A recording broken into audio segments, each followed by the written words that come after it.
Hello mga friendship. Ngayon po gagawa po tayo ng glutinous na mayroong sampalok. Ayan po. Ito po, ninagay ko na po yung ating glutinous. Ito po yung ating glutinous flour.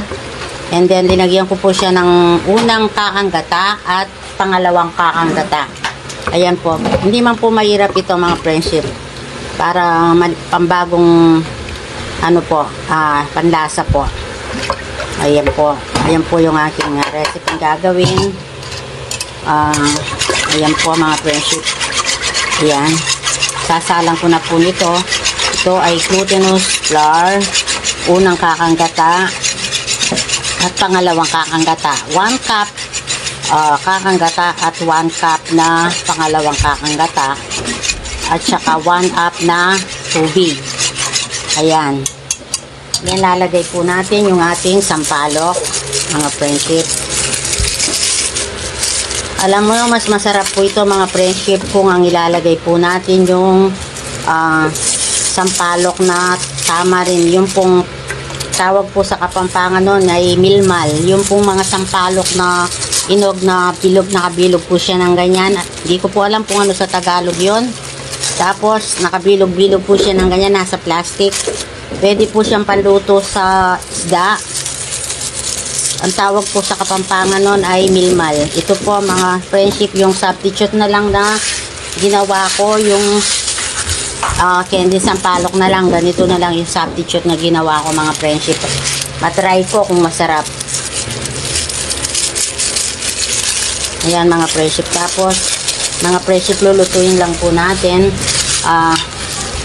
Para po matuyo ng konti yung ating sabaw-sabaw. Tapos pagka medyo thick na po siya, medyo thick na po yung ating glutinous, pwede na po natin patayin. Pero lagyan muna po natin ng sugar. Ano lang po natin yung thick. Ayan. So, lagyan po natin ng asukal, konting sugar, ayan lang po. Depende po according po sa inyong panlasa. Gusto nyo po ng matabang, pwede rin po. Ayan po. Ngayon po mga friendship, inahan lang po natin yung ating kalan. Ayan. Tapos, ang gagawin lang po natin dito mga friendship, lagyan po natin ng konti asin. Yan mga friendship, konting pong asin para po pambalance po sa tamis. Yan. Ayan po mga friendship, yung linuto ko pong glutinous na may sampalok. Masarap po to mga friendship, hindi po siya nakakaumay. Ayan o.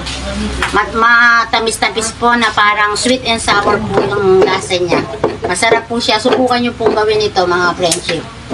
Yan, luto na po siya. O. Yan o. Sarap na po nito mga friendship. Sana kung mayroong mga friendship, yung milmal, masarap yun. Yung milmal lang ilalagay mo.